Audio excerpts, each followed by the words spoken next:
All right, and welcome back to episode 023 of the OK Podcast, powered by the Strength Co. I'm your host, Grant Broggi. The block height right now is 845838. We're a crypto podcast. Everyone knows that. If you're looking for financial advice, you've come to the right place. If you're looking for dating advice, you've come to the right place. If you're looking for dieting advice, you've come to the wrong place. We don't know anything about working out. We are a crypto podcast through and through. I kid, but we do like to talk about it a little bit. It's May 30th. We're coming to you a little bit early. So if you're hearing this, we're going to be a little stale. So we can't talk too much about live sports next week. Our co-host Jeff Buege is off serving his country gallantly in the Marine Corps, but the show must go on. That's right. So here we are, bringing you episode 023 from the beautiful upstate of South Carolina. Nice weather, huh? Oh, yeah. Beautiful. Yeah. It really is. Yeah. Did you hear about, so the only update on the crypto news is that people think that after the Bitcoin ETF thing that you can buy in your retirement account now, that got approved. They're going to do one for Ethereum, for ETH. And some people are like, oh, is this bad for Bitcoin? Now it's going to take money away because people are going to be like, I think ETH is going to go up more. I'm just going to do that and it'll take away from Bitcoin gains. But they're all like children of BTC. Yes. You know? Yeah. I mean, you can dabble in the altcoins, but I feel like outside of like GameStop, Doge spikes, like random Elon Musk memes where stuff goes weird, if Bitcoin goes up, it all goes up. Yeah, exactly. And actually, the only take I'll share today is that heard a take that I thought was pretty good, which is just the density of the whole crypto world is just going up, which is a good thing. Meaning it's like if there's one restaurant on the corner of a small town, it gets all the business because that's where you go to eat.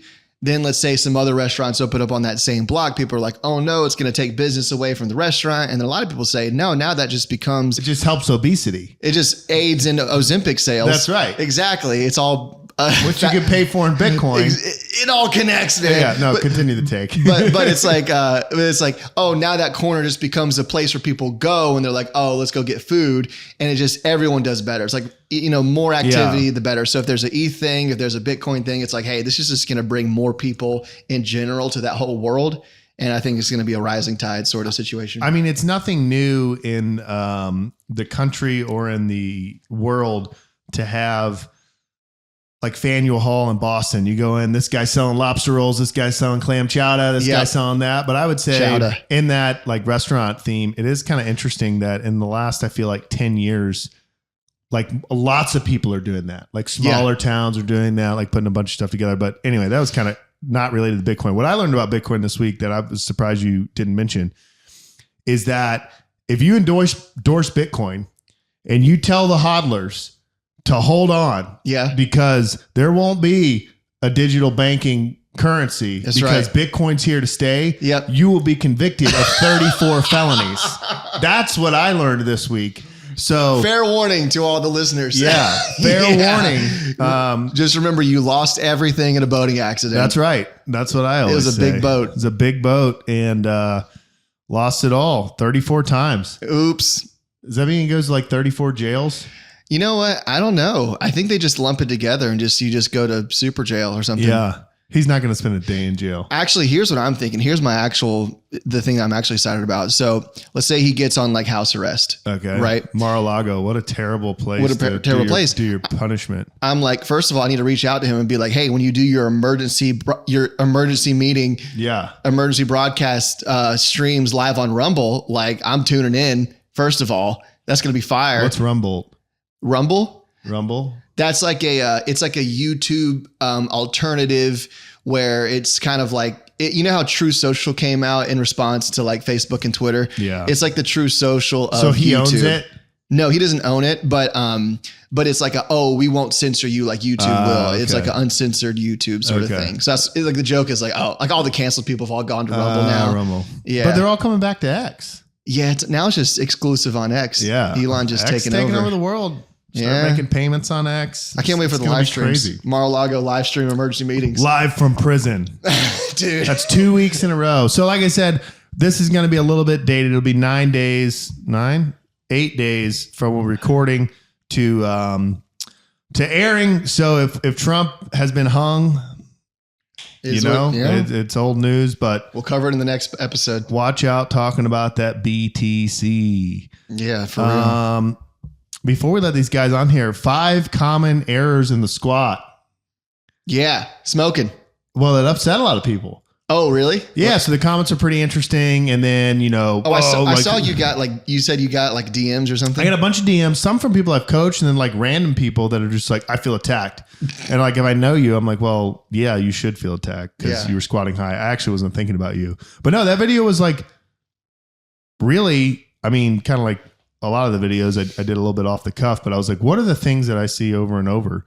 And that was it. And a lot of people were like, hey, I really like this. It's really helpful. So yeah, that was great. I remember starting out, I was one of those ones that was like, I'm a self-coacher for a while. I started off I actually, unlike a lot of people, I actually read the blue book. Like I actually did it. Nerd. And I just skimmed it. And I did skim the programming one though. I skimmed that one. Yeah. You just went to the back. You were like, where's the North Carolina method? Yeah. Exactly. Yeah. Where's the home team barbecue method? Yeah. But anyway, when I was learning that, it was hard to like diagnose yourself because you don't even know what you don't know. Yeah. That would have been really helpful with that video. Could start over if you wanted. I should just start over. Just start over. Dude, we should do that same thing with do it with the press, do it with the deadlift, do it with the bench. Yeah.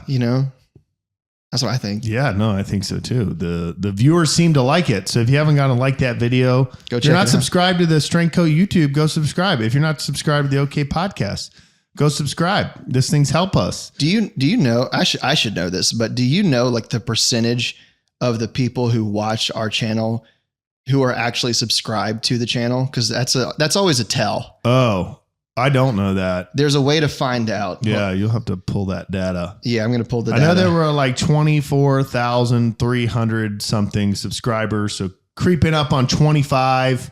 It is interesting to see where people come from. I assume like it's like, oh, we got 25,000 subscribers, we got 4,000 views. What is it? All right, so actually, I'm going to have you guess. I'm going to make my point first. I always think, the 4,000 views came in from the 25,000 subscribers.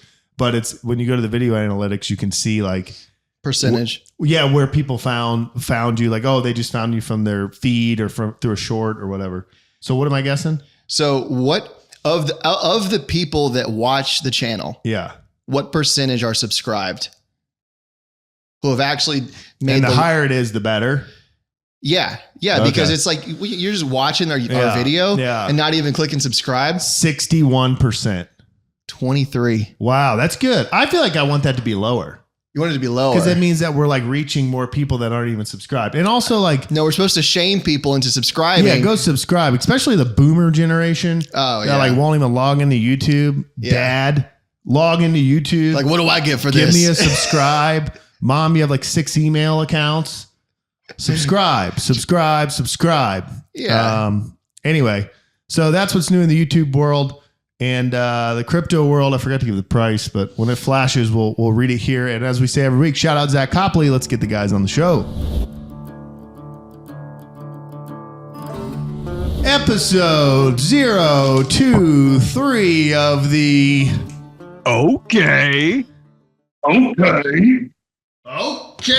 Guidons. Okay. That was a little early. Podcast powered by the Strength Co. We got the whole crew here. It's been too long. Mr. Jeff Biggie coming from the greater Salt Lake region of Utah. Mr. Trace Gottlich, brother of Caleb, who is a little bit stronger than him, coming to you from Frisco, Tejas. And the two of us here from the beautiful upstate of South Carolina, episode 023. So I said in the beginning, if you're listening to this and we're talking about the T-Wolves and the, Cavs, and we're talking about Trump's indictment, and we're talking about Bitcoin not conviction. We're talking about, excuse me. I'm just so finally we get to the topic we've been wanting to get to. Yeah, just so used to the indictment. You leveled up. Yeah. Yeah. That's because Jeff is serving his country next week, Semper Fi, and the show must go on. So we're recording a little bit early. It's Thursday, May 30th, and the price of Bitcoin is not listed on the clock right now. Come on, Zach Copley. Come on, Zach Update Copley. That.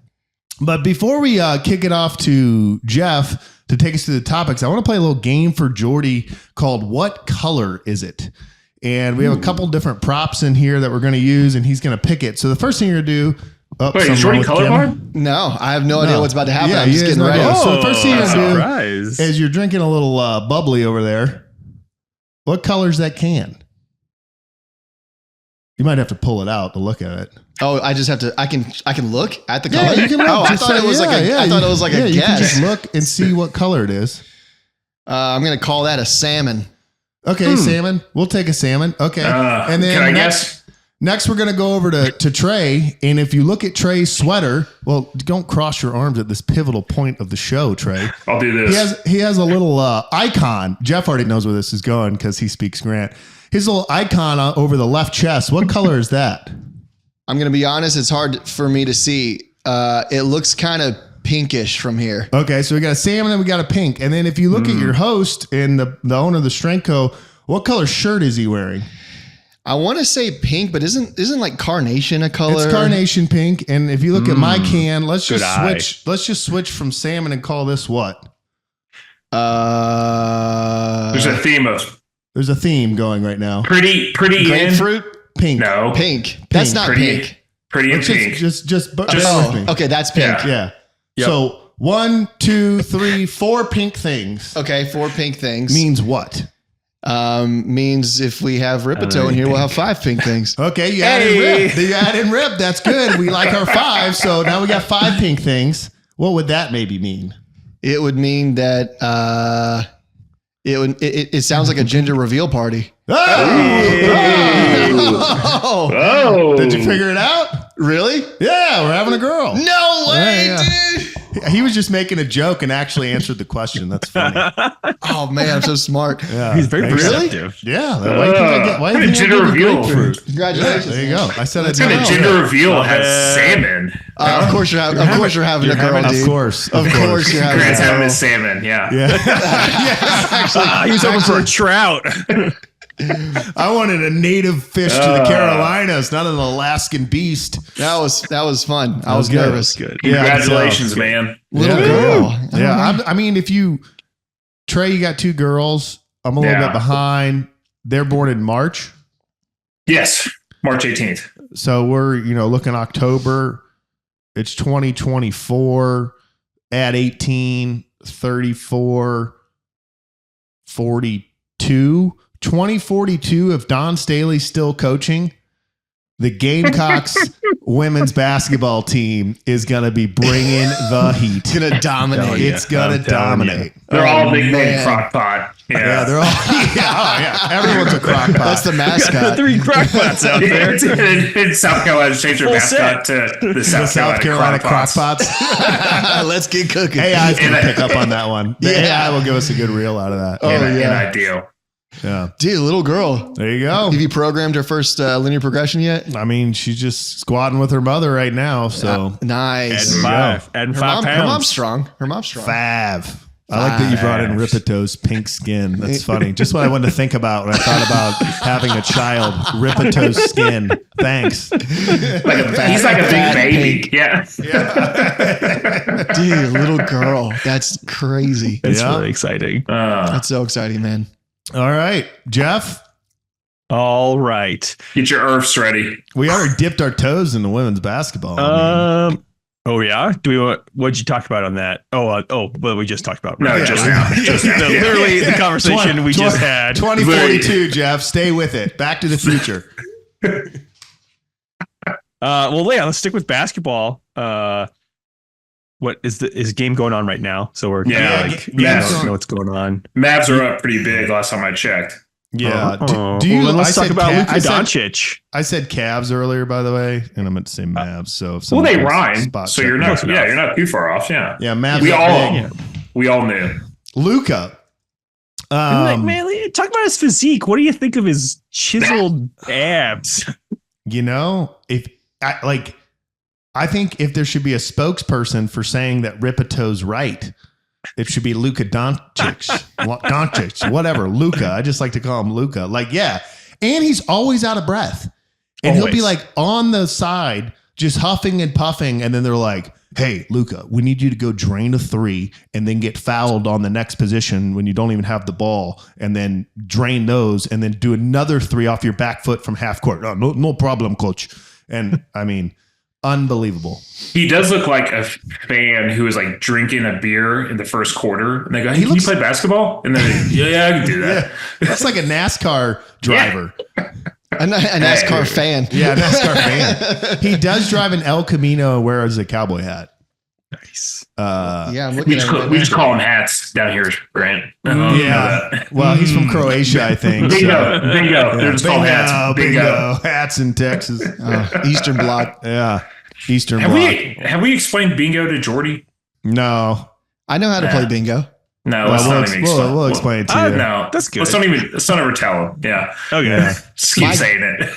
I'll just say as a side note, my Japanese grandma was a fiend at bingo. She'd have like Dang. 15 cards at the same time, just like like punching all of them. Have you been to an actual bingo hall before? I looked in one time and I said I'm not doing that. So she was in. You guys will know this, I think. So she lived in Fayetteville, North Carolina. And so there was a lot of like army vets or military vets who lived all around there. That was my grandpa too. And there was like a community of, she was Japanese. Wait, you said Japanese, you said grandfather, you said military. What side of Pearl Harbor was he on? I actually had family on both sides. Oh, wow. Yeah. So that's conflicting. Yeah. I don't know how I feel about Pearl Harbor. Get back to the bingo. Okay. That's how I feel about the Civil War, by the way. Oh yeah, there you go. Conflicted. But she would, there was like a community of like Asian wives in Fayetteville, North Carolina that had married like GIs like overseas. That's all right. So they all hung out with each other. And my grandma, she was like 4'10" Japanese. She'd leave the house at midnight and go to these halls and just chain smoke and just smoke everyone in bingo until 6 a.m. and they'd come home. Like, I'm like, Grandma, you're a savage. Like, you're wild. Dude. She was at the casino. She just told you because you were little, it was bingo. Yeah, exactly. No, it was definitely bingo. It was. I used to go to when I was in middle school with like my friend's family. And if you talked in there, like you were death sentence. It's like we played a lot of bingo every year. We would go up to Cashers, North Carolina, and we'd like rent a cabin, and the cabin was like affiliated with a golf course. And so like most people went and like stayed at the country club, but we didn't. But if you had a cabin, you could like go do the things. And so like they would have like free cookies and tea at 3 p.m. every day for people staying at the country club. But my dad would be like, well, I mean, we're staying on the property. We're just in a cabin. There's no sign that says we don't get the cookies and the tea. And so he'd be like, we're going for tea time. And then every night there'd be bingo. And we'd go in and it's like, you know, some college intern that's, you know, majoring in hospitality and that's like rolling the thing. He's like, some of you took this interstate here today. I-26 interstate, South Carolina. To be or not to be? That is the question. B2. Yeah, we loved it. It was great. We loved it. Bingo. But when Trey says bingo or Jeff says bingo or I say bingo, it has nothing to do with bingo. I like it. Yeah. We'll explain it to you sometime. Is it like donkey dick? It's like, it's similar. Yeah, you're not too far off. You're not too far off. Yeah, I'm learning so much. Honorary Marine. Yeah. John Cena, Chuck Norris, Jordy Long. No, his Cammies will just say PJ. Yeah, PJ. I like that better. I don't need the government name on there. That's right. Oh man, which is funny. Actually, kind of going off of that, I just bought like a new set of Cammies the other last drill weekend. And I don't think I'd bought one.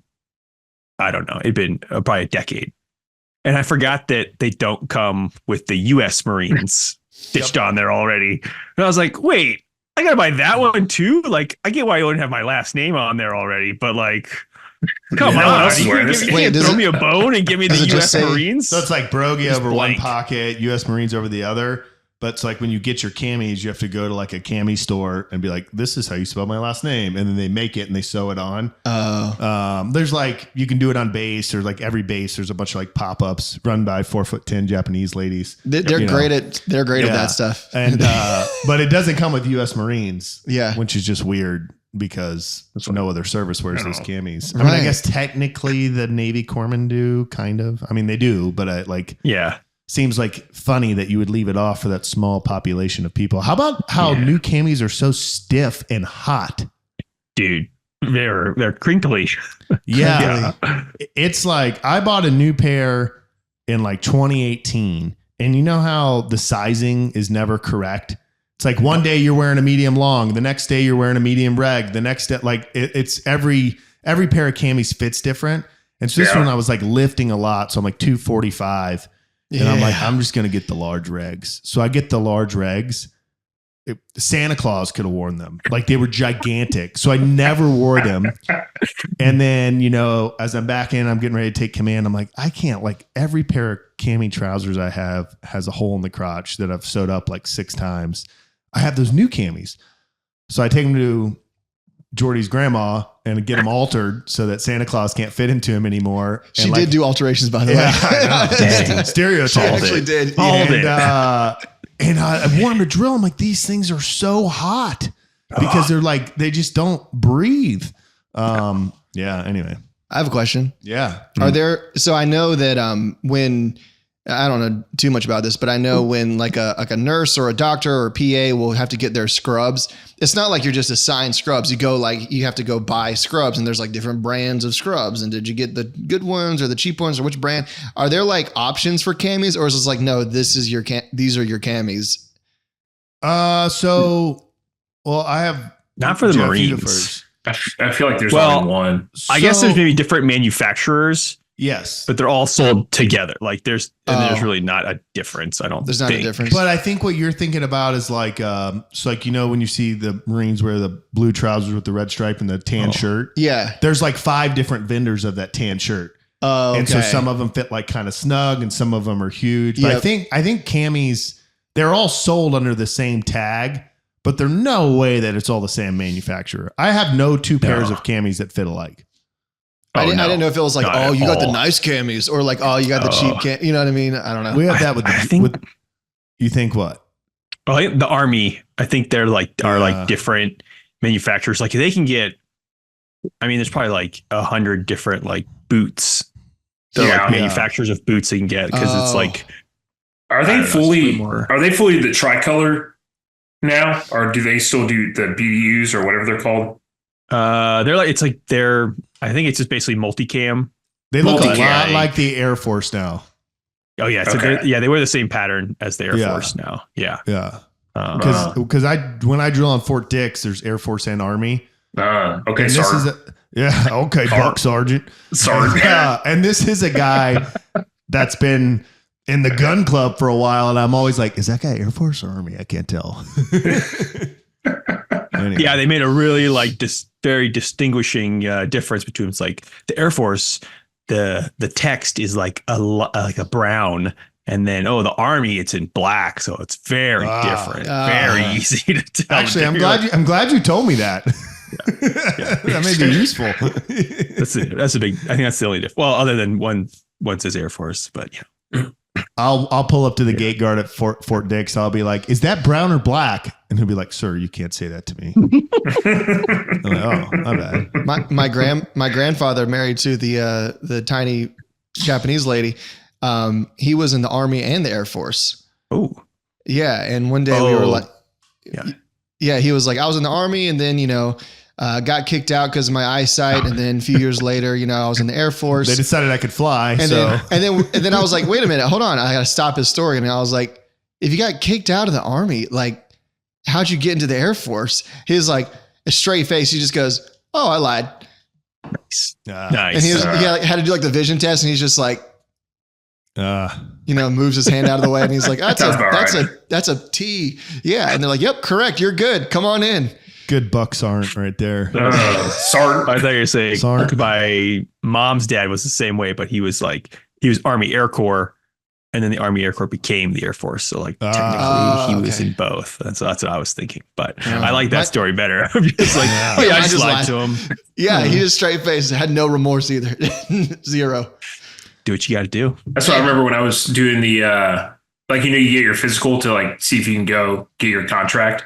So I was doing my physical, and like the guy asked me, he's like, have you ever had asthma before? And I had like exercise-induced asthma when I was like young. I'm like, yeah, when I was young, I had asthma. And he's like, I'm going to ask you this one more time. Have you had asthma before? And I go, no. No, definitely not. No, I'm good. He's like, all right, I'm going to put that down. Check. Trey leaves with 100% disability. The VA's like, wow, I got asthma now. We gave him asthma. Crap. He rates $3,600 a month for the rest of his life. Can't believe we did that to him. I can't believe I didn't do that. Must have been that water in Lejeune that he never drank. Oh man. Class action, baby. That's good. Before we leave basketball, right where we've been, Jeff, you want to talk a little bit about how great Caitlin Clark's been doing? Oh, it's been a struggle. Yeah. What, she has 1 or 2 wins now, I think, something like that. So I was gonna say, I don't know. I did see at one point the Fever were like 0-4. She's Fever, right? I mean, yeah, like they're a bad team. They've had the first pick 2 years in a row. They're a bad team. Yeah, they're bad. But all I see like on Sports Center, like on Instagram, is just Caitlin Clark either like throwing an air ball or just getting like mowed over by someone. And like it's all ESPN shows, and I kind of like it. Do you think who'd she get the big endorsement from? Nike? Everybody. I think everybody did. When everyone's like, oh, we made a huge mistake. Yeah, should be fine. I mean, yeah, I know. It's also kind of crazy that like she ended her college basketball season after basically playing like every game possible. And then it's like a month later, you roll right into the WNBA where it's like, all right, now everyone here is almost as good as you. Like, they are. That's like no off season, and they're 1-8. 1-8. I was also wondering. So you have stars that come out of college, not so much anymore. It's like, so you have stars that go directly into the NBA. Your LeBrons, your Tatums, you're like whatever, and obviously they kind of play right away. But then you have the college guys that like would play a couple years and then they'd get like, they'd be like bench guys, and then they like get to play in the league for a few years and then they, graduate to being a starter. Is the WNBA like that? Or is it just like, we drafted you, here you go? Or is it just because Caitlin Clark, they're like, hey, if we play this girl, the Fever will make money. If the Fever makes money, maybe we could buy more good players. My assumption would be that she is like one of the better players on that team. So they're going to play her. But yeah, they're not a good team. And I think the league vets are probably like out to get her. Like, oh, everyone's like, no one cared about women's basketball until Caitlin Clark. And it's like, hey, I've been doing this for 5 or 6 years. I was a great college basketball player. I was on ESPN. My nickname was Dutch Oven. No one ever knew. Yeah. I mean, to be fair, we're coming for you. We're gonna foul you hard. We're gonna, That's what, hey, can we take time and acknowledge how good that joke was? That was a good joke, Greg. Thank you, Trey. It's a play off a crock pot, Jordy. Oh, it all makes sense now. Dang. So next quick pivot back to the NBA. And this is kind of random how I stumbled onto this. We're going back to Cammy manufacturing. Oh. That Cammy shortage, I think that's a bunch of bullcrap. There are a lot of Cammies at the PX. They just need to go to Fort Worth. But I was talking about Al Horford. And like I kind of, so like I remember like him at college. He was like a good, like he played center at Florida, got drafted by the Hawks. And then like, 6'9", that's kind of like an undersized center in the league. And then I was, like you see him play for the Celtics, shoots a lot of threes, like very good 3-point shooter. And so I was like, well, let me look at his stats from like his career. And so for the first 8 seasons of his career, he had 65 3-point attempts total, like add up all 8 seasons. And there's multiple seasons where he attempted 0. Like I think there was like 3 seasons in there where he didn't attempt any. And then in the 2015-2016 season to current, he's averaging probably like 250 attempts a game. Wow. And it's like, to me, this is a season. Yeah, a game. No, a game. You heard me right. Don't interrupt. Because the Celtics are the balls. I wonder how much playing time he was getting before. I mean, he was played a lot for the Hawks, I think. Oh, Yeah, he played yeah. a lot. He played a lot for the. I mean, but I think he averages what, like 15 minutes now. Like it's not. It's Something pretty like that. significant. Yeah. But like now, and like that to me, that is a 100% like example of the Steph Curry effect and like the shift in the league. Because like, then I also kind of looked at Steph Curry's stats, and so it was like 20. His like first couple years in the league, he was putting up like 300 a season, and then he got hurt one year, so he had like a lower number, and then it was like from 2013 like on, he had like no less than 600 attempts. wow. They just like let him off the leash and were like, "Do your thing, dude." That's Missoula's whole strategies. It's in the numbers. You win the 3-point game. That's the Celtic strategy. How old? I'm assuming Jeff saw this. Trey, how old do you think Al is? Big Al. Ooh, that's the first I'm hearing about this guy. Let's just say he almost Number has 40. almost has I'll a go. great birthday. Oh Is he 32? no. Well, so you have no 30, context then. 37. So he's 38. Oh, 38. He's 37. Oh, he's 37. He was born a day after me. Ah, Whoa. how about that? How I about found that that? out today. Young What a- buck. dork. Couldn't get it right. Dork. Still got Yeah. a lot of years left to be in the NBA, I guess. Seriously. Yeah. So you're saying there's a chance. Big Yeah, Al. Jeff. So here's a stat that he holds. He's third in most playoff games played without winning a title. Dang. Yeah. So I believe that. I believe that's why he's holding on. Dang. Oh, I hope he gets one this year. Me too. Big Al. Dang. Next What, slide. do you remember who the go other players were that were on that list? Just offhand? No, I Nah. don't. I mean, they were like names that I knew. I feel like there was a Carl in there. They were like names Yeah. that's like, oh, I've heard Karl of this Malone? person playing basketball, but I don't know. No, I think it was Post Malone. Post Malone. Yeah. Posty. Also lives in Utah. Oh, Yeah. nice. Yeah, Karl Malone. sings country Post apparently. Same. From Grapevine. Went to Grapevine High School. Post Malone. Grapevine. Yeah, Post- he's from. I think he's from Grapevine, Texas. Oh. Oh, Okay. wow. Post Malone. He's got a song that's banging right now with Morgan Wallen. Another I felon. got some help or something like that. Oh, was it how they went to jail? Probably With a little bit of help. Yeah. Has I Post mean- Malone gone to jail? No, Morgan Wallen was like arrested recently because he chucked a folding chair off the roof of his bar in Nashville. And, Wait, it's his own bar? Yeah. Yeah, it's his Got own bar. arrested And for- he threw a chair. He threw a chair. That's the like, least American thing I've heard of. It's his Yeah. bar. Yeah. Oh, yeah, it's his Seriously. bar. Oh, This is Yeah. America. They should convict him 34 times. Yep. Convicted. 34 times. It was the same lawyer. Not once, not twice. Yeah. I feel like you should be able to throw your own chair off your own roof. Yeah. Yeah. Maybe that was the problem. It was somebody else's chair, maybe. Nah. No. Someone was Someone in the brought it in chair. from outside and he was like, get this chair out of here. Nah. Xenophobic. Bring your own chair. Yeah. I hate those bars. BYOC. Those are the worst kinds of bars, man. Only in Grapevine. Worst kind. Good. What's next? Well then, do you want Next to kick it slide. over to college sports? Two things I wanted to hit on real quick before we jump into our SEC preview with our expert here, Trey Gottlich. No, far from it. One, shout out to Auburn's men's golf team for winning the national championship, their first national championship. War damn Eagle. Golf club. And then the second thing, also kind of semi-Auburn related, but also wanted to get some takes from y'all on it, is that Auburn next year is switching over to Nike for their like uniform sponsor. They're going to Who were they? big contract with Who were them. they before? They've been Under Armour since like We must protect this house. 2009. Upgrade. I think they were like the second school. It was big at the time because it was like the second school outside of Maryland, Yeah. where like the guy that created Under Armour like played on Maryland's football team. So it was like a big deal then. And it was even bigger because the season before that, their sponsorships were Russell Athletic for like their jerseys.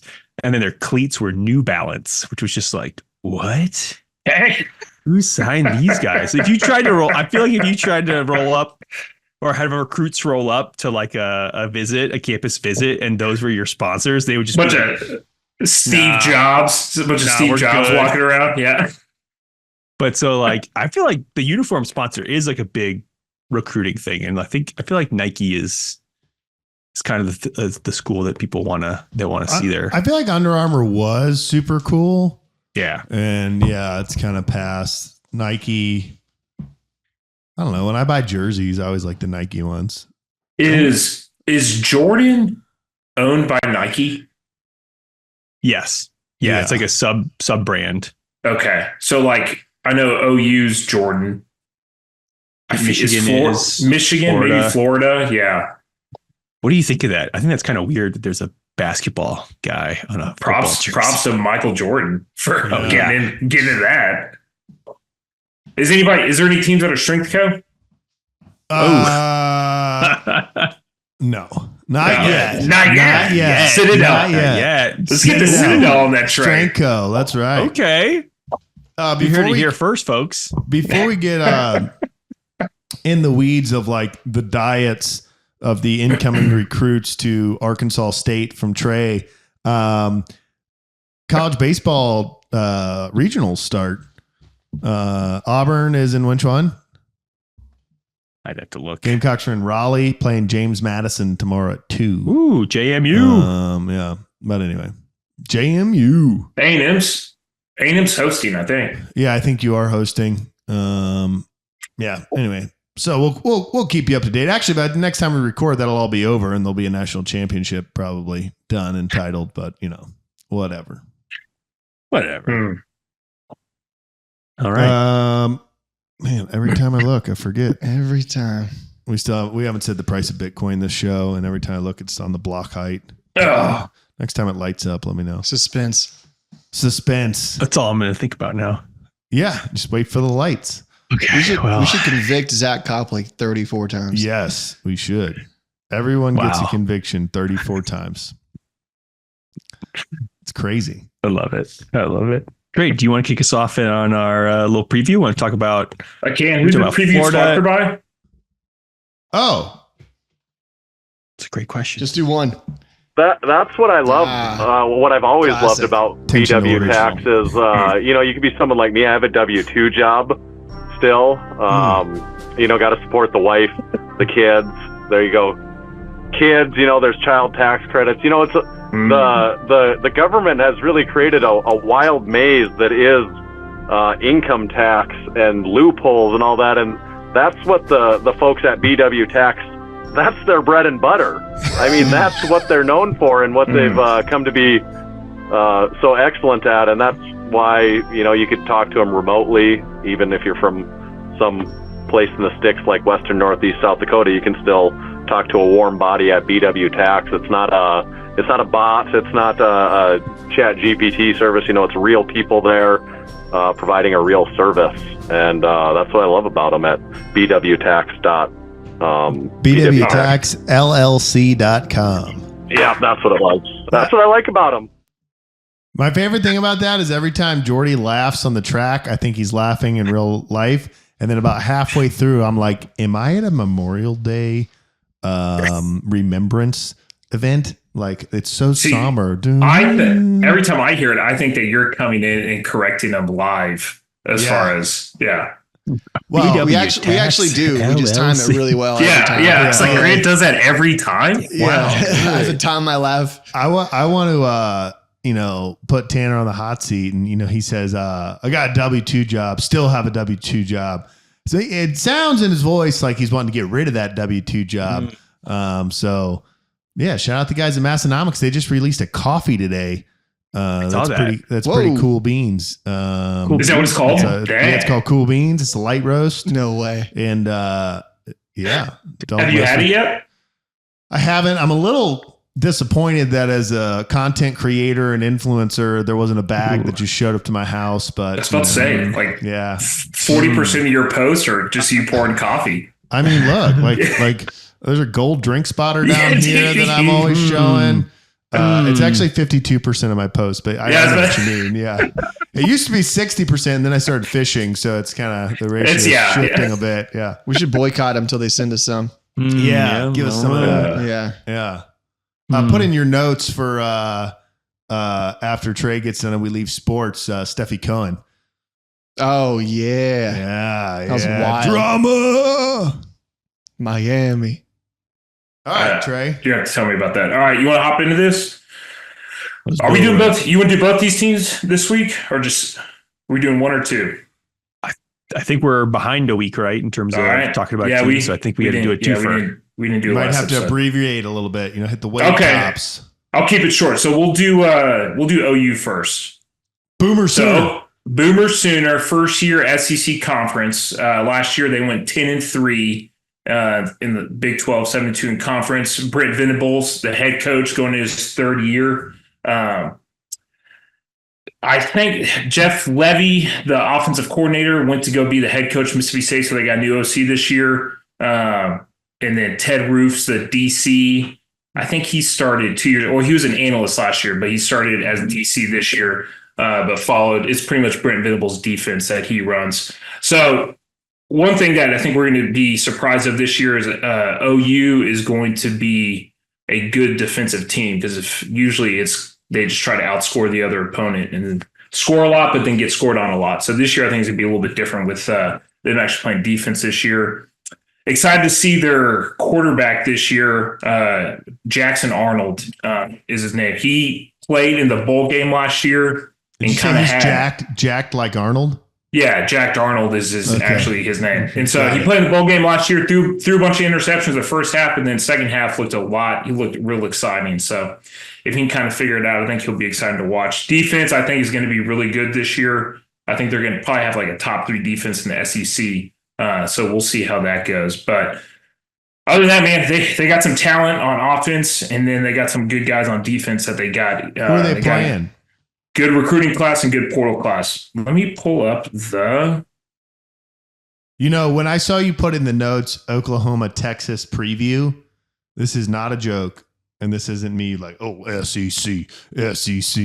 But I was like, what are we doing? The Big 12 now? Like, are we just going to do all the teams? And then I was like, all of them. Right. All the teams weird. Are now in the SEC. It is weird.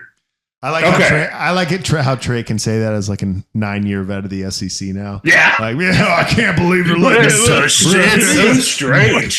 Just letting in anybody. Yeah, letting anybody in. I remember my first Red River shootout. But okay. Come on. What's a good ready for the schedule? Yeah, hit it. Right. Sorry, dude. All right, so first game is Temple. Win. Let's win. I think I got to win on that. Actually, I made a spreadsheet that had it all out. The professional alert. Well, I don't want to be like contradicting myself. Okay. Yeah, I had a win. Second game is Houston, U of H. Ooh. I'm still going to go win. Where is that game? At OU. To win. I got a win. Next game is Tulane, stinky good team. Actually, I don't know if their coach left. I can't remember. I'm going win. They were good. I thought you said stinky good team. Stinky good. Yeah. Sneaky good. You know how those kids at Tulane smell. New Orleans. Yeah, I got win as well. So we're all 3-0 right now, right? Yep. Okay, I got Tennessee. Loss. I agree with that. At Tennessee? Nope. Tennessee comes. Rocky Top, you'll always be. I'm gonna say Oklahoma wins. Wow, Jeff. All right, I got lost to Tennessee. So me and Grant are 3-1. Jeff's 4-0. Auburn at Auburn. That's a loss. Eagle. That's a loss. That's a shutout. 62-0. I can't wait to do the preview on Auburn, and Jeff just hasn't gone undefeated. Guys. National champion. I don't know why they're not. Every real SEC team that OU plays in their first year, I'm probably going to say loss unless it's Vanderbilt. They don't play Vanderbilt this year. All right, I have loss as well. So I have Tennessee loss, Auburn loss. Grant, did you say loss too? No, I said, loss. Auburn victory. Okay. Then they got Texas at the Red River Shootout, or whatever it's called now. So Hook 'em. Yeah, I'm saying win. As much as it pains me to say, I said loss too. South Carolina. Do you want to solve varsity's horns off short? Well, I'll always solve varsity horns off. Listen, now Gamecocks at this point in the season will be 5-2, rolling into a win. Crush them. They crush them. Where is it? At Williams Bryce under the lights? Sandstorm playing? Ooh. Correct. Gamecocks. No. It's at OU. Doesn't matter. Beamer ball, baby. Special teams. Gamecock W. Okay. Couple block punts. You have them losing. I have them winning against South Carolina. Ole Miss. At Ole Miss. Jeff, what did you say? Because you're putting this in your spreadsheet, right? And then you're going to do it later? Okay. Yeah. I think I think it's an Oklahoma win. Sorry. No, what? No, I'm going South Carolina. Let's go. Gamecocks. Oh, yeah. Let's go. Go Cox. Spurs up. All right. Then we got Ole Miss at Ole Miss. I'm going to say loss. Yeah. I got lost too. Then they got Maine. The Fighting Lobsters. Hey, University of Maine. Like the Black Bears. I don't know. I learned today they had a football team. Surprise. I only knew they're playing Oklahoma. I only knew that the Bruins goalie, Linus Ullmark, went there. I didn't know that they had a football team. We all know that. All right. Okay, so we all have a win. Okay. At Missouri, which is a big rivalry. It's actually a big rivalry game. I'm going to go win. So you think they beat Missouri? Yeah. They'll be so mad after losing to the Gamecocks. I thought you were going to say to Maine. And then a cupcake win over Maine. They're like, we got a show. It's time to bring it to the other Columbia. Since at Missouri, too. I think Missouri wins. So, yeah. OU I got Missouri winning as well. Okay. Then we got Alabama. Alabama comes to OU. Man, Alabama's so tough. No one knows. That's true. I think Alabama wins. Yeah, I do. Yeah, OU lost. Oh, you said OU lost. See, I have OU winning that. That'd be big. Be big. Yeah. A big statement win entering the SEC, especially after that loss to the Gamecocks. That's true. He's just manifesting it. and then they go to LSU. To me, LSU is like a totally unknown. Why would you want to join this conference? Dude, they got pretty rough schedule. Wait till you hear Florida's schedule. My goodness. I'm gonna say they lose to LSU. I put loss to LSU. I think they split with their last two games. I don't know. I think they drop one and win one. I think they beat LSU. Okay. Go Tigers. LS who? Angel Reese, am I right? I think me and Grant actually ended up with the same wins-loss because you have. Ooh. I don't know. Yeah, I think we did. You can flip that Gamecock game if you want to get ahead of me. Oh, listen. No, that's all right. She's pretty confident in that one. All right, let's go to the next one. Let's go to Florida. The Sunshine State, home of 34 convictions, locked up, house arrest in Mar-a-Lago. Home of Nolan Hickey. Aaron Hernandez. Stefi Cohen. Rest in peace. Stefi Cohen. R.I.P. a lot of great folks floating around. Okay. All right. So Florida last year they went 5-7. They went 3-5 in conference. So they had a rough year last year. Head coach Billy Napier is in his third season. Came over from Louisiana. We'll see. I think he's on the hot seat this year. I think they've replaced both of their coordinators. Maybe not their DC, but I think it's a new OC. I don't know. Don't quote me on that, but I think that they have relatively new coordinators. Dude, they have the toughest schedule, I think, in the country. Number one. Offense, they have Graham Mertz, who's the transfer from Wisconsin, he's pretty steady Eddie. Yeah. So we'll see if it's his final year playing. I'll be curious to see if he finishes out the year at quarterback because I think DJ Legway, the big recruit they had, is like the number 2 or 3 rated quarterback that they pulled last year. I think he's going to end up starting by the end of the year. Yeah, I don't know. I think they have their offensive line is what's gonna kind of dictate. I can say that about everybody because everybody, if you have a questionable offensive line, you're just not good. Done. Defense, and they got some studs on defense, so I'll be curious to see. They got some good Pup Howard, Derek Wingo, Shamar James. I got a good linebacker, good defensive line. It's their secondary that's kind of questionable. They got some transfer, so we'll see. We'll see if they can pull together on defense, but I don't know, man. After we'll go through this schedule, and it's like comical how hard it is. Okay, so they start off going. All right, Miami comes to Florida. We got to let Jordy vote on this one as a Miami native. Nice. Miami wins. I think so too. I like a hot take. I'm going to say Miami too. Portnoy's probably going to have like $400,000 on the game. I'm going to say Miami wins. We all have Miami winning on this one. Okay. Next game we have Samford. Where is Samford? Sanford is in Alabama. They are Citadel Conference. Southern FCS. Unless they moved. So, they did realign a little. No, because I just went to the SoCon tournament for baseball. Sanford was there. Yeah. Okay. So they got Sanford coming home. Now, that is a Baptist school, and never undermine the power of prayer. Just saying. Just saying. But I'm going to go with the Florida. I'm going to go with the Florida win. There's at least one Baptist that goes to the University of Florida. So where grace abounds, sin abounds all the more. This is the other way. Okay, so I'm assuming we all have win there. And then Texas A&M comes to plays at Florida next. Farmers fight. Whoop. Who's leading the midnight yell?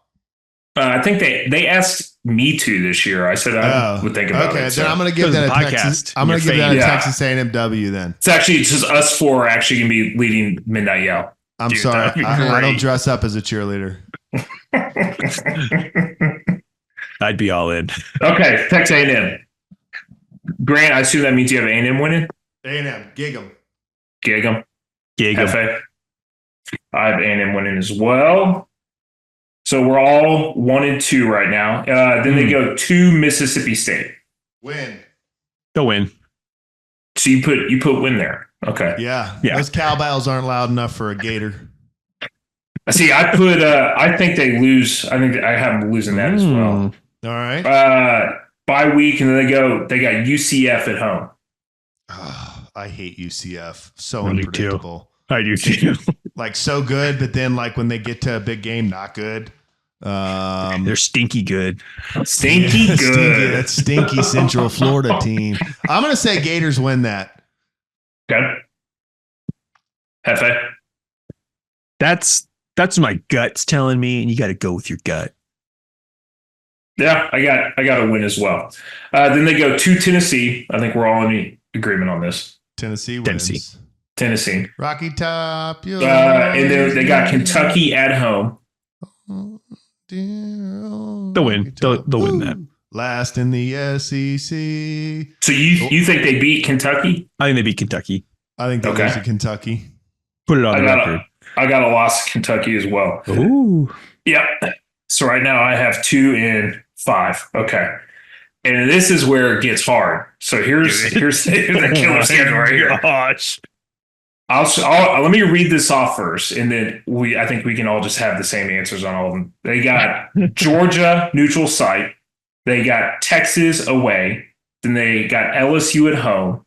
They got Ole Miss at home, and then they go to Florida State. Hot take. They beat Texas and Florida State.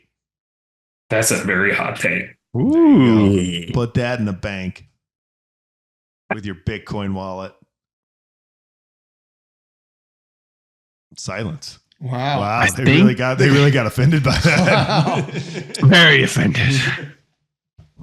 I think they beat Florida State. Okay, so you have them winning one of those.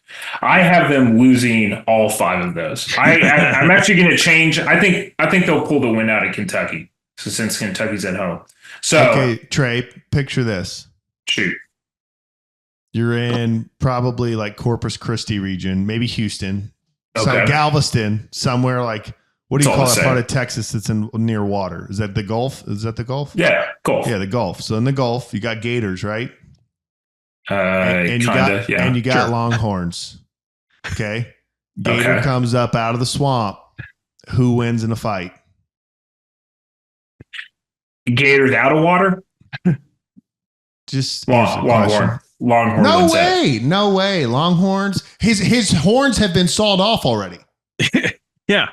Yeah. Those Aggies got to him. His name's Varsity. I'll Gators put it this beat way. Texas. put it this way. So someone kicks down your door. They weigh 600 pounds, and someone else kicks down your door, and they weigh like 200 pounds. Who are you more scared of? The guy with the jaw, that could eat my entire lower torso in one bite. Not the guy with a nose and these big doe cow eyes that looks at me. The Gator's not. It's not Chris Ledoux. The Gator's not going to get on the Longhorn and go for an 8-second ride. He's going to literally just bite its organs and guts, and the Longhorns go down. Chris Ledoux. Okay. So that's Wait, real quick. I feel tally like it this up. is one that Jordy needs to weigh in on. Who wins, a Gator or a Longhorn? Oh, Gator. Yeah, Gator. I'm going Gator on that one. Go Yeah, Gator. Gators aren't that big. Go Gators. You know how much How I big- listened how to this big are during they? my life? I mean, a How big's Gator a could be gator? 14 feet long. A Gator. Yeah. Huge. It's, Most of that's tail. yeah. It's just You're all tail, weight. no Most of bite. that's tail meat. What's That's the average worthless. size of a I ain't Gator? scared of no tail.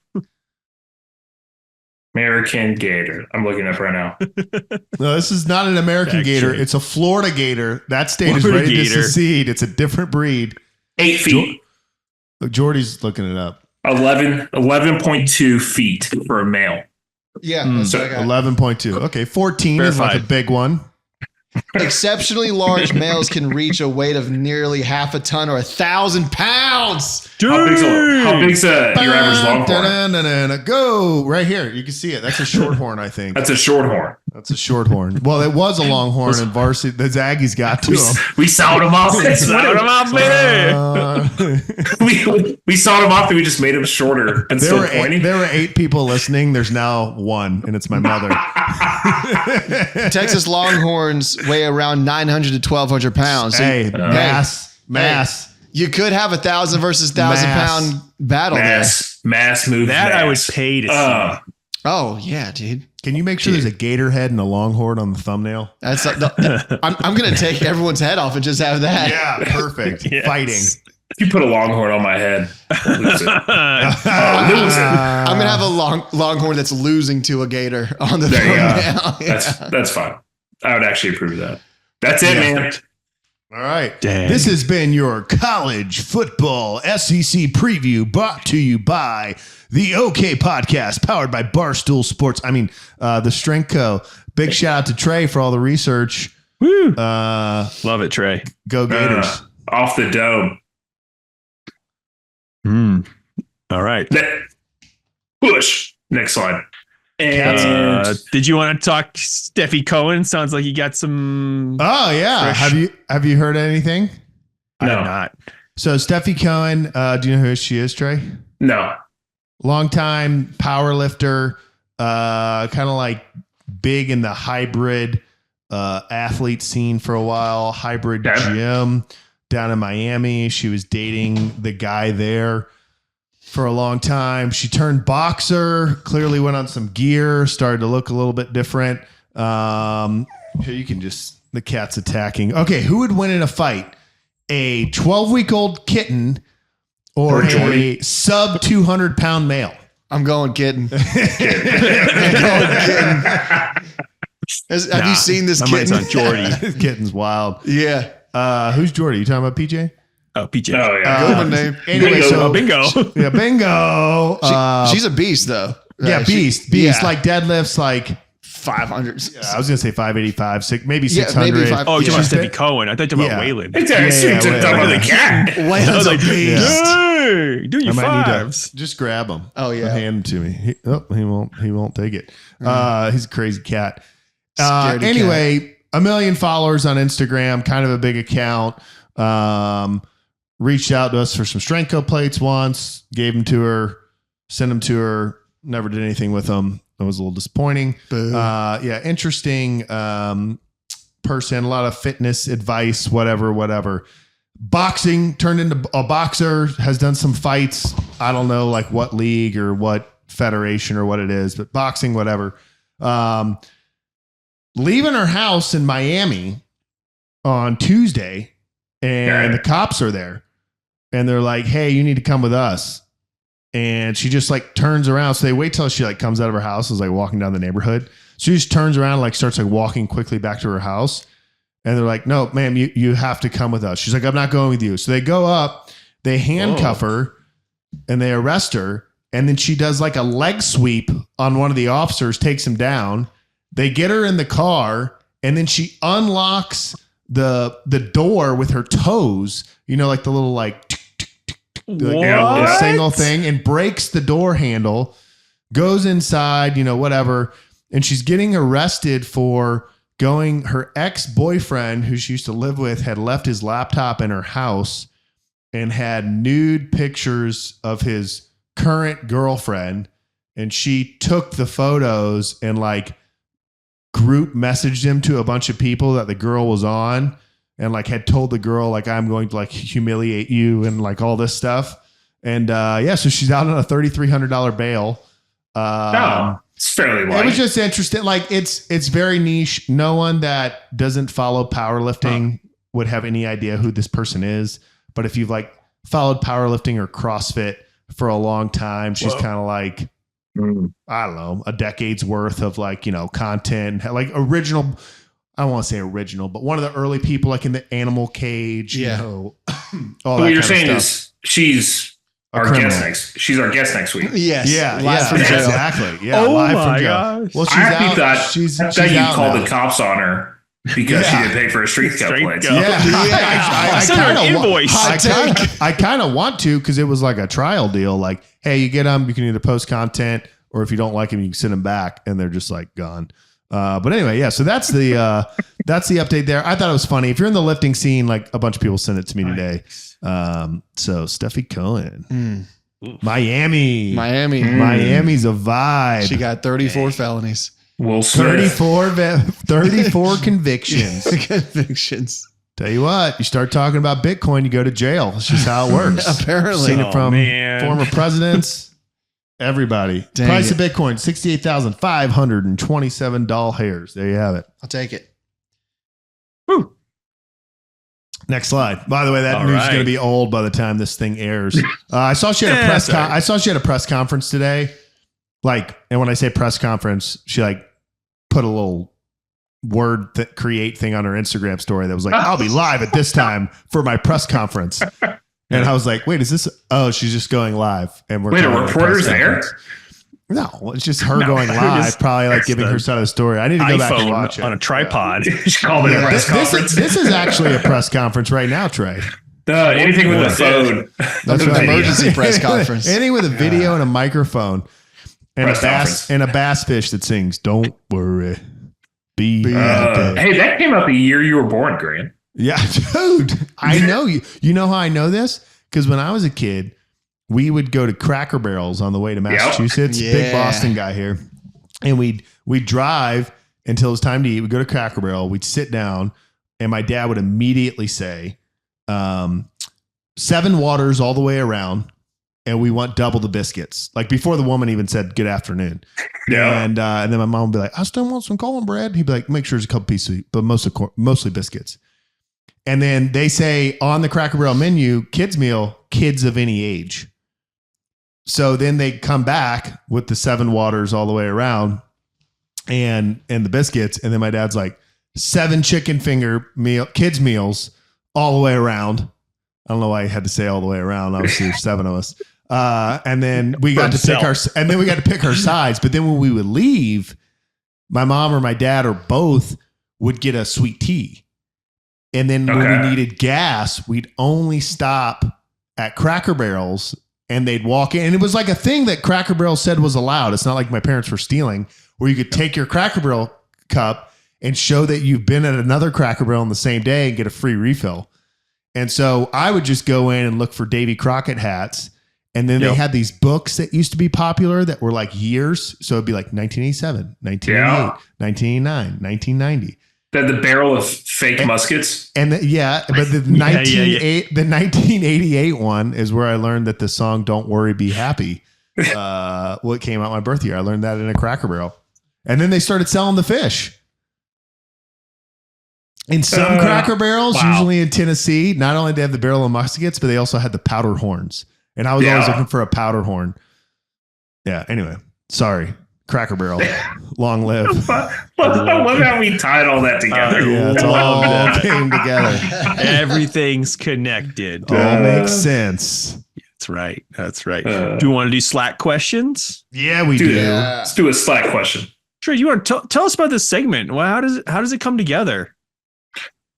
So usually we reach out to the Slack community that we've gathered together. I say we, like I had anything to do with it. That Grant has gathered together a bunch of Slackers, and we asked them to post some questions pertaining to lifting predominantly. But it could be about anything. But yeah, no, if you have any questions or want to just feel part of the show, part of the community, please join the Slack channel, and Grant will explain how we do that.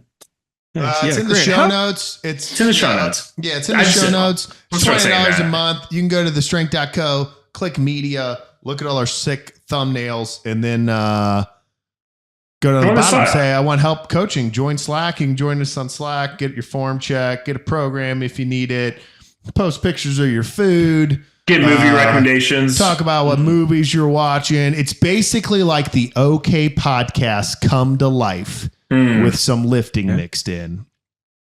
So yeah, join us in the Slack channel. But anyway, so we got a couple questions this week. And I know there was like 10 dumb ones where people were like trying to be funny. So and they're all people that I know. I mean, I kind of know everyone in there, but read one of them so like the other 9 people are mad that their dumb question didn't get read.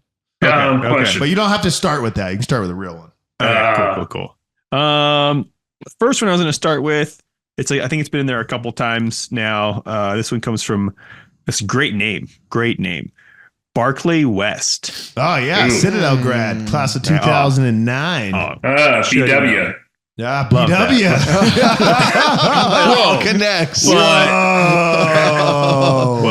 Not the same guy. 2 BW, different BW. Yeah. But the other one's last name is Tax. Barclay West been doing my taxes and got audited a couple times. He was very convincing. Wrong guy. Wrong BW. Okay. Oof. Embarrassing. Well, good thing you only did your Texas state taxes. So that's true. Yeah. He wants to talk about Garmin watches. Grant, I think specifically the one that you wear. Talk about, I don't know if you like some of the functions, the features, things you like, things you don't like. So I think use it for? I remember his initial question, and the bad part is I don't know the answer. But I have the Garmin Solar Tactical. I like it. I'm very pro Apple products. I don't like Apple watches. They look, no offense to any users, but they look fragile to me. I don't like the way they look on my arm. Battery life. I don't like that I have to charge it every day. And I am don't get me started on charging things, Jeff. Like that's a whole episode that we'll do later. Mm-hmm. But I am down to charge essential gear constantly. But like my watch does not need to be charged every night or every day. I think that's ridiculous. So it lasts like 12 days on a full battery. Now, if you do a bunch of workouts, climbs, runs, whatever, and you're like running extra stuff, you have all your notifications on, it goes in like 6-7 days. I like that it's not colored, like, so it's just like, what do you call that, analog looking, or I don't know, black and white, yellow and black, black and yellow. Anyway, he was asking though, when I went fishing, if the satellite's GPS worked on it. All I know is like when I go to a place with no service, it says acquiring satellites, but then I never look at it again. So like, I don't actually know. It might. Yeah. No, I think it is. But like, what's it going to give me? A lat long? Yeah, it can give you like whatever format you have it set up for. Yeah, dude. Are you not constantly GPS? Yeah, do you not constantly navigate MGRS? This is 2024. I'm used to a blue dot and a map, and that's north. Oh, there's south. Yeah. So I don't know, Barclay. I know it has. I will say GPS. So I have the Forerunner. It's like the cheaper one of that. And Forerunner's pretty good. Battery life's real good. It does all the bare essentials. But what's your battery life on that?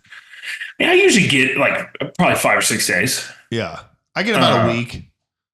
But it's super easy to use and it has everything that I need with it. But dude, as far as fishing GPSs go, I use the one that I had in the Marine Corps and just mark all if it's a good spot. You kept that dagger you found? Yep, fell off the truck. Yeah. It's actually a Blue Force tracker that I just hold. Yeah. I found a BFT, a Bitcoin ledger, and a dagger. Bunch of Molly gear.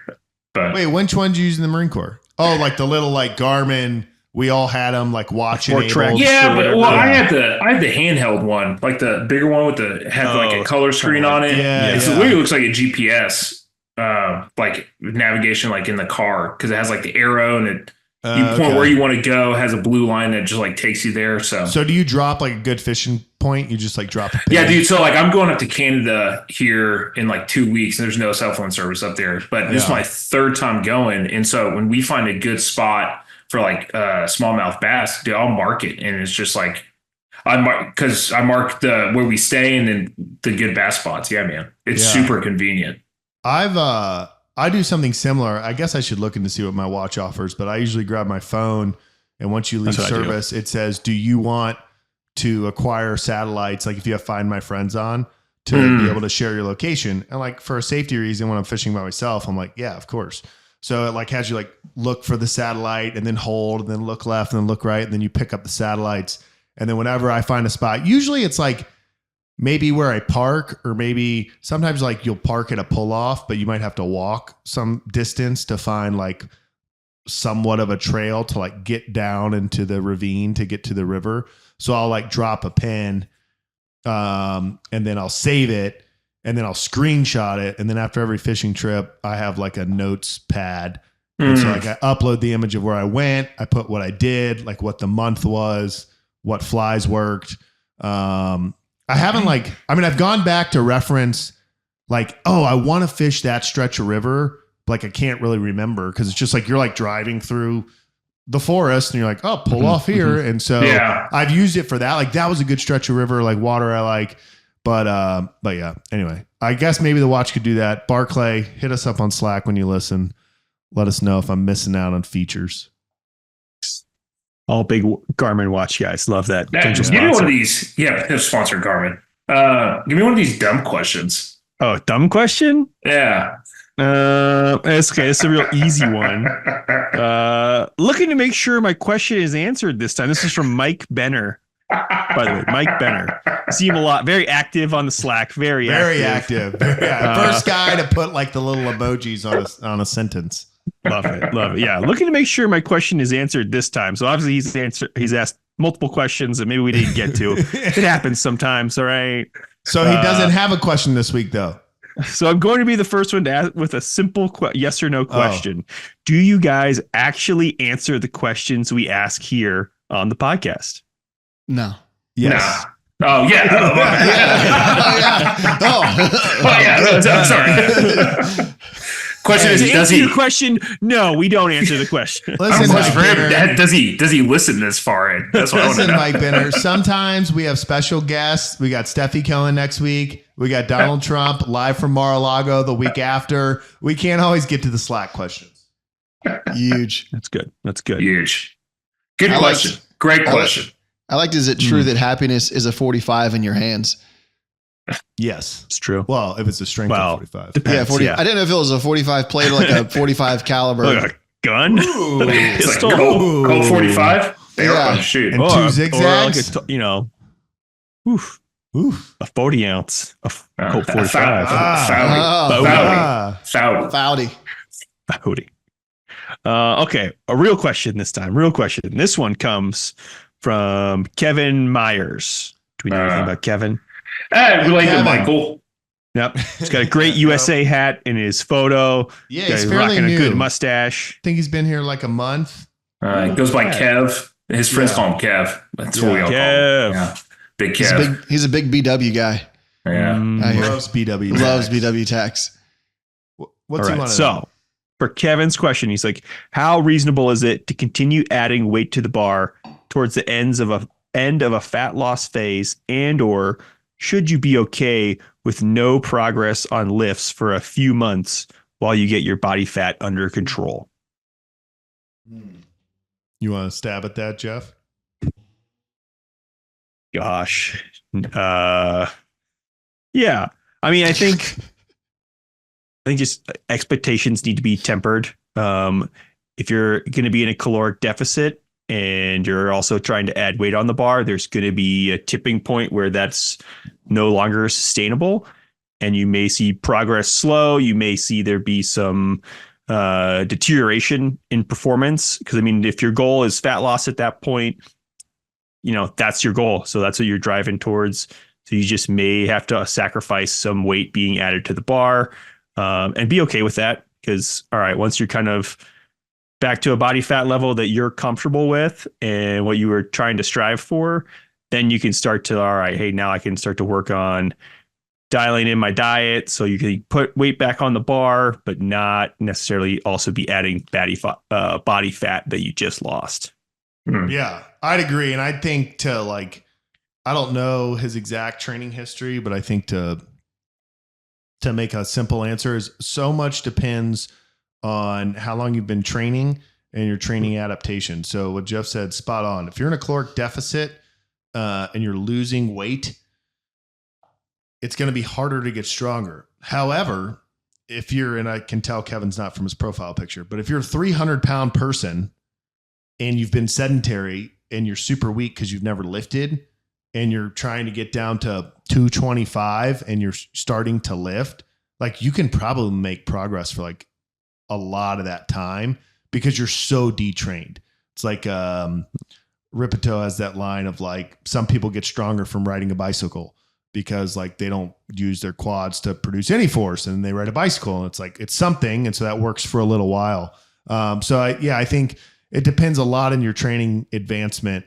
But yeah, what Jeff said, if you've been training for 2 years pretty consistently, but you're like, hey, I'm at 22%, 25% body fat, I want to get my body fat down, I'm going to diet, you can't expect to go into the gym and keep adding weight to the bar. Can I tack on a dumb question onto that? Yeah. Onto that good question? Do you think it matters on, let's say, the type of diet that you do? So let's say no carb diet. Do you think that you might have different effects versus, let's say, or is a caloric deficit just a caloric deficit? You know what I'm trying to say? I would say caloric deficit is a caloric deficit. Obviously, I mean, what is will be, right? No, yeah, but I will say, if you go to let's say you do a carnivore or a keto diet and you've been training fed, you'll go through a 3-week period of where your body adjusts to running off fats. So yes, you're not going to be able to go. I mean, you might, again, if you're detrained, you'll be able to go up, or maybe you've just been eating Fritos and now you're eating protein.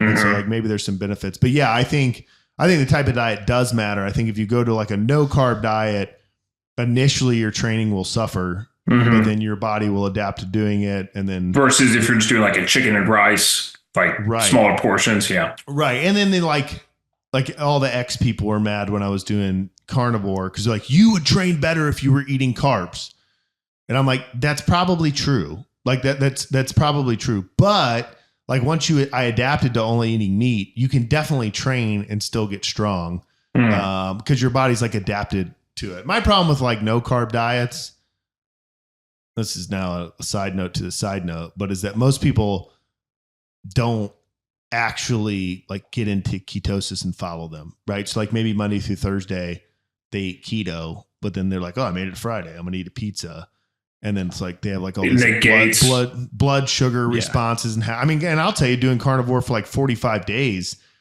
eating no carbs is wild, and it's wild socially.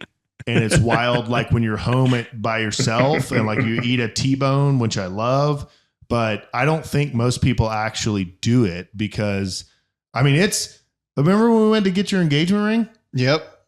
We went to some Mexican place. And to get to the ring or to eat? Yeah, to get to get the ring. It was like El Paso. That is special. We went to El Paso, Texas, crossed down to Juarez, and we got diamonds. A lot of great good deal on ring diamonds. No, we 3 tacos in a ring. We ate and left to go get food, and there was like a I don't know, we're in downtown Charlotte, like a swanky Mexican place. Okay. And I'm like, they have this one dish that's like steak, eggs, rice, beans, some kind of sauce. And I'm like, hey, I want this, but I just want the steak and the eggs. And the person's like, what? You broke their brain. I like, you know how you put all the stuff on top? And like, so it's difficult like to eat out and do stuff. But anyway, that's a side note to the side. So then you don't prescribe to cheat days then? Well, no, I would. It just depends what kind of like. I think diets are 100% onto you understanding your personality, and what you will comply to. I do think there's some people that like intermittent fasting works great. Do I think that there's like a bunch of special things that happen with intermittent fasting? Not really, but I think if some people don't eat till 1 p.m., their overall caloric intake over the course of that day goes down, and like that works well for some people. Some people wake up and they don't eat, and like they want to kill everyone. So, you know, it doesn't work. You just got to find what works for you. Yeah. So like some people, hey, I just want to eat chicken and rice and broccoli. And on Saturday, I want to go eat cheeseburgers. Like, okay. Like overall, like your caloric deficit, you know, your calorie intake came down. Like that works for you. There's some people that I'm like, hey, do keto or do carnivore based off like what you're telling me. I think this like fits, you know, well for you. My point is like, keto and carnivore, my like knocks on it are like a lot of people that say they're doing it aren't. And it's like if you're eating keto, but then you're going to like Whole Foods and buying keto fudge and, you know, keto granola bars, you've now now you've defeated the purpose of doing this style of thing. And you're like eating now fake, you know, highly processed stuff. So, you know, you just kind of have to figure out what works. No, that makes sense. Yeah. Good question, Kev. Love it. Big old Kev. One more. Yeah. We can't answer them all, or Mike Benner will have nothing to be mad about. Do we want to do one more? We got one more. There was another good one in there. Okay. I think this will be a repeat question asker. Daniel, I might just put Scooby. I always say Scooby in my mind. It might be Scoob. Could be Scoob.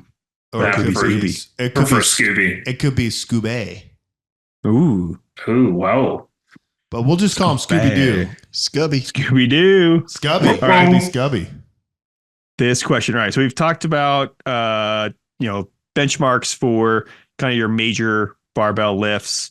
And so now he's asking, what would be good benchmarks for like, you know, upper back strength? And he wants to know about weighted chin-ups, bent over rows. Like, are there kind of benchmarks that you talk about or consider like good if people are kind of progressing in those, what we would probably call accessory kind of lifts, or just like, what do you think, PJ? Ancillary lifts?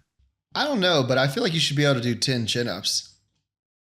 Yeah, he's asking like, is there a weighted deal, I assume? Yeah, I mean, he said weighted, but I was like, you know. I'm with you on that. Yeah, like I feel like you're to translate. I might be wrong translating this question. That he's saying like you said 225 is a good benchmark for bench, right? Right. So he's asking for weighted, like how much weight is a good weighted pull up? Yeah, pull up or bent over row.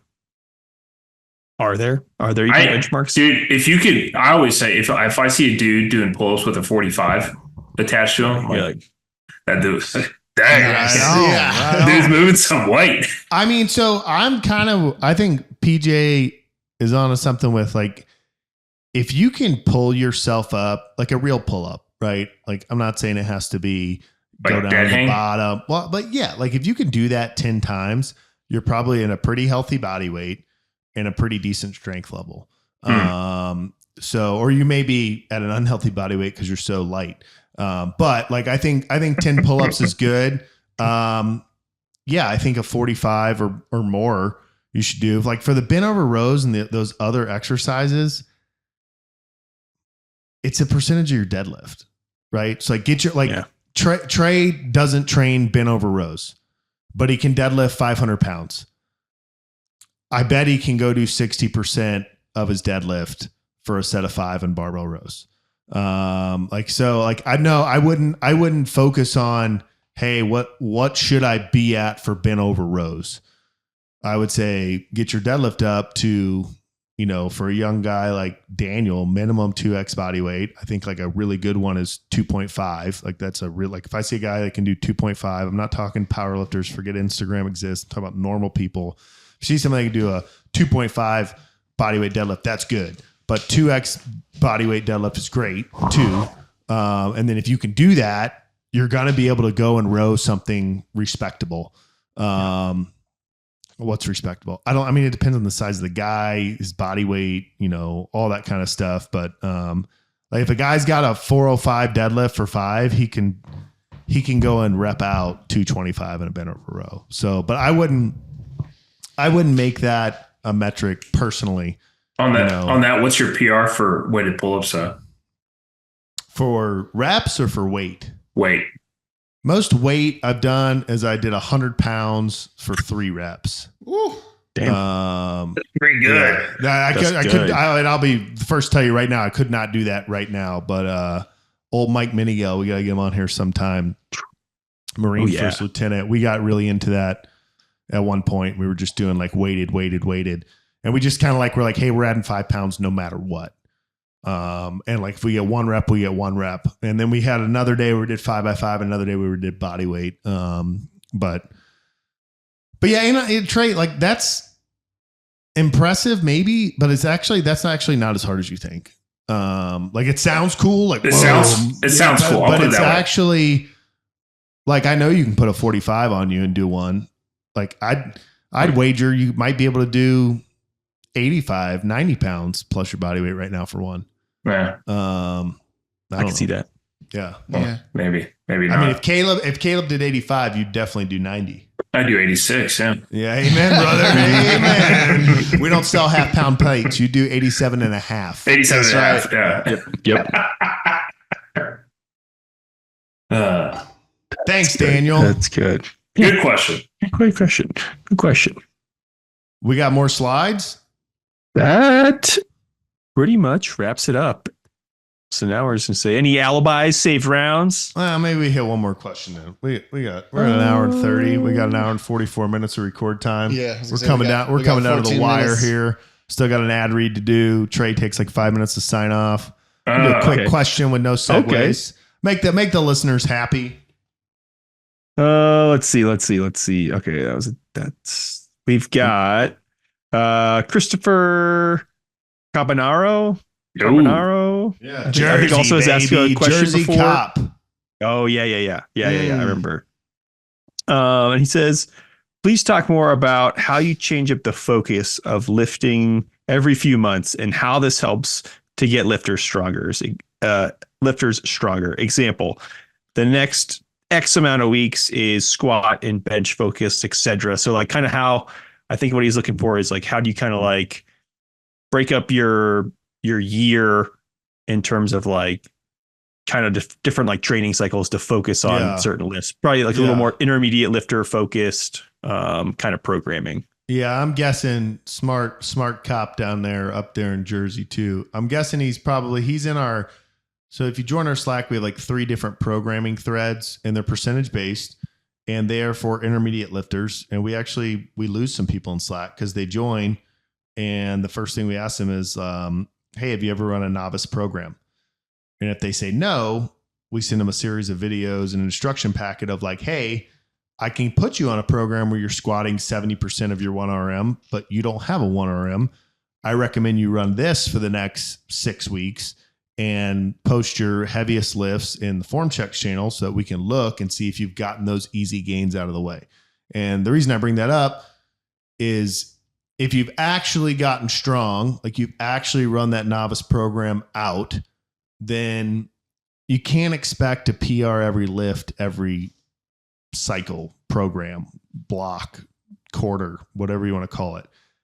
Just because, if you got a 550 pound deadlift and a 365 pound bench and a 500 pound squat and a 250 pound press, like that's a lot of work to make any of those go up. So like in the program that he's in, which is just our basic intermediate program, I call it Grant's program channel. Like right now they're on a squat and bench bias program. So they're only pressing once a week. They're benching twice a week. And I do that just because I want people to have progress. Nothing's better than individualized, personalized programming based off your goals where a coach is looking for all that. But I get it. Like not everyone wants to pay, a car payment a month for their lifting, especially if they're already strong. They're just like, hey, I need something to go do. And like, yes, I want to make progress.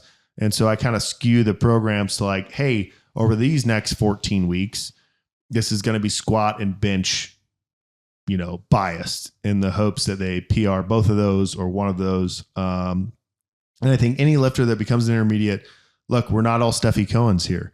We're not all Mike Tysons here. That's what we got to close with after this, Jordy. We got to talk about Tyson Paul.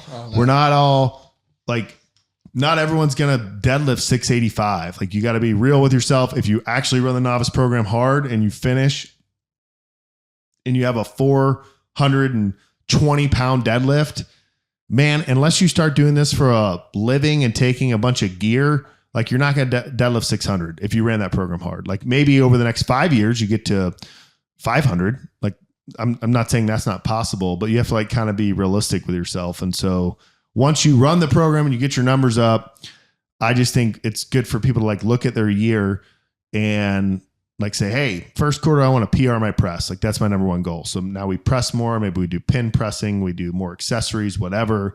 Second quarter, I'm going to PR my squat. Hey, we're going to eat well. We're going to be at the upper end of the body weight that we're happy with, boom, boom, boom. And then, summertime, I often encourage people like, hey, let's lose 5-10 pounds. Let's run an 8-minute mile, nothing like crazy, but like, let's refocus the train. You're still lifting, you're still working hard, but let's pick a new goal, to try. And I think otherwise a lot of people, the problem with like people that run a starting strength or strong lifts or, any of these NLP programs is they're like progress, no progress. You know what? I'm going to run an ultra marathon, which I have no problem with if someone wants to do that. But then they just quit lifting altogether. And it's like, no, you just have to realize that like you have to kind of like reframe your goals. So if lifting's what you enjoy the most, hey, let's just make it so you can PR this one lift and keep going. But I like to encourage people to like, hey, cool. You can deadlift 2x body weight. Let's see if you can do 20 sets of pull-ups. Like, that might take you 3 months to get there, but and just kind of get new goals. But people are like, all I care is about lifting. Okay, we're just going to focus on one lift. We're still going to do the other ones, but we're going to like focus on one. So hopefully that answers. Do you think if you change the name of novice to like the green program that you might keep more people? Do you think it's just the word novice that people get afraid of? No, I don't actually think it's that. Maybe maybe you're onto something.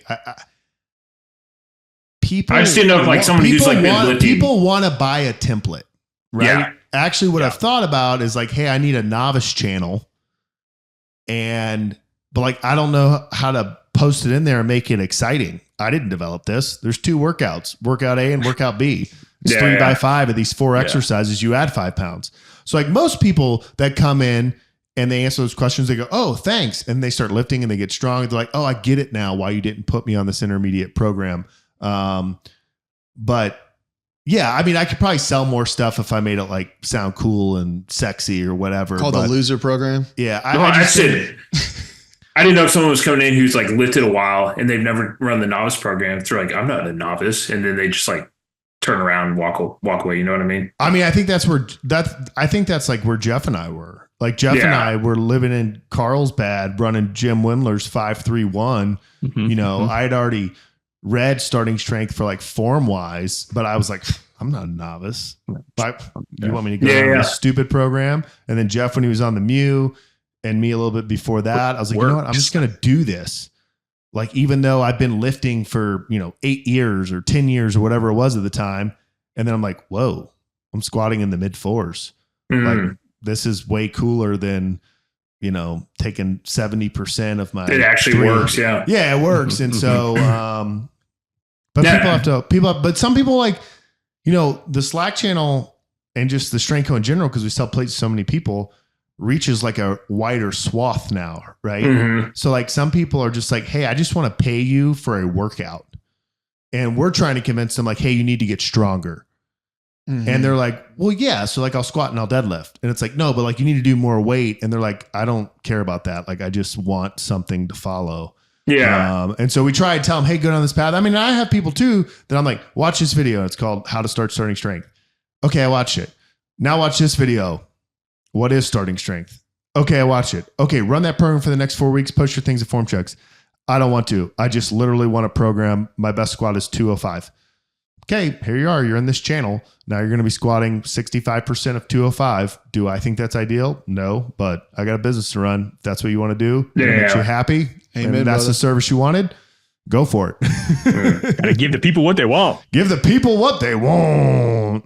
I bet people look at those programs and they think the novice, intermediate, advanced are like, oh, I don't want novice results or intermediate results. I want advanced results. Yeah. Just call the novice program the advanced program. Now, do you just like, how do you come up with like a 14-week program? Like, do you just arbitrarily pick this length of time, or is it like, honestly, it's mostly stuff that like I've run over the years, trial that just works. You're like, hey, this I've seen this work. So what I found for most intermediates, if they've actually gone through the novice phase and they've actually got strong, is that they show up to the gym 3 times a week and run a program for 14 weeks, they'll PR something. Yeah. Period. And so, like I obviously put thought into it, but it's not rocket science. It's like, but some people are signing up because they're like, hey, I wasn't doing anything and now I'm paying $30 a month, so I'm going to follow this. And they But when I see someone run an intermediate program and they post in there that they just added 100 pounds to their squat, I'm like, you weren't an intermediate. That's what I think. I mean, that's like that's not accurate. Like, all right, we got to shut it down here in 5 minutes, right? Yep. All right, so give us Tyson, a 90-second Tyson Paul. I'll just say that there wasn't much that happened this week. Mike Tyson posted a tweet or a post that said, now feeling 100%, even though I don't need to be to beat Jake Paul. Nice. Ooh. 57 and bringing the heat. Didn't he have like a health scare or something like that on a flight or something? Yeah, there was something like that. So I'm kind of worried about it, but I just try not to think about that because I'm rooting for Mike over here. Dude. Okay, if a gator beats a longhorn, who wins? A Tyson or a gator? Mike. Oh, Mike Tyson. Yeah, Mike Tyson's gator, that dude. Oh, work that gator. Left work hooks that thing. gator. Yeah, exactly. If you were, here's a random question you can answer in 30 seconds. If you were training, let's say not say Mike Tyson, but like a normal, real, actual human, and they were, from the time they were 27 to the time they're 57, what's the difference in their training? Because I'm thinking like, what's Mike Tyson going to be missing from his prime? He's still got the skill there. Yeah, I mean, it's really hard to talk. Yeah, it's really hard to talk with professional athletes. I'd say like joints and stuff like that. In general, though, like a normal person, like a normal human, I would say they can handle less volume. Less volume. Less volume. Like my dad lifts twice a week. He's 68, and he lifts pretty heavy. So what would that translate to in terms of like your actual performance? Like your gas tank is smaller, or your? I think your car is just older and like can't handle as much cumulative stress. Like you can't get in the 97 Chevy and floor it every time you're at a stoplight. You got to go low and slow, baby. Yeah. Well, we can pull a trailer if we need to. Ah, there you go. Yeah. All right, Trey. Am I shutting this down? As you so eloquently do. This is episode 023 of the OK podcast, powered by the Strength Co and brought to you by our good personal friend, BW. BW. Oh, nice shirt, Jeff. BW. But Trey. The B'est of W's. What episode are we on? 023. I just said it literally into the microphone. I ask every time. Yeah, I ask every time. Yeah. just want to take a moment. I just want to take a moment, guys. I want to stop and I just want to sincerely thank both of our listeners for getting through this far. You have been listening to the podcast. I'd like to thank our sponsor, B-Dub Tax. Great guy, better at taxes. Give him a call. I'd like to thank for keeping the lights on, keeping us going. Always, we are powered by the Strength Co. Join our Slack. Hop in there. Grant talked about it earlier. It's down in the comments. Click on that. Love to get some questions from some of the other people who don't ask sarcastic questions. You know who I'm talking about. Mike. Yeah, Mike, you know who you are. Real Mike. Hey, come join or come follow us on social media. You can find us LinkedIn, Instagram, not 60 Facebook. 60 X. seconds. Easiest way, go to www.theokpodcast.com. Click on the links there. Find us on YouTube. Like and subscribe. Leave a comment. Did I miss anything? That was it. That was great. Absolutely. BW Tax. I love them. They're based out of South Carolina, but they can do taxes for you anywhere. They have CPAs. They have the team that you need to cut through all the red tape. They did Trey's taxes, got them in and got them out. And we got to mention that whenever you're calling them, don't think you're going to be talking to some chat GPT, some bot. You're not going to be put on hold for 25 minutes and then told we're going to call you back and then end up at church when they finally do and not be able to answer because you're in communion with the people that are around you. And how could you possibly stop? When you make the call, they're going to answer. BW Tax LLC from South Carolina to everywhere.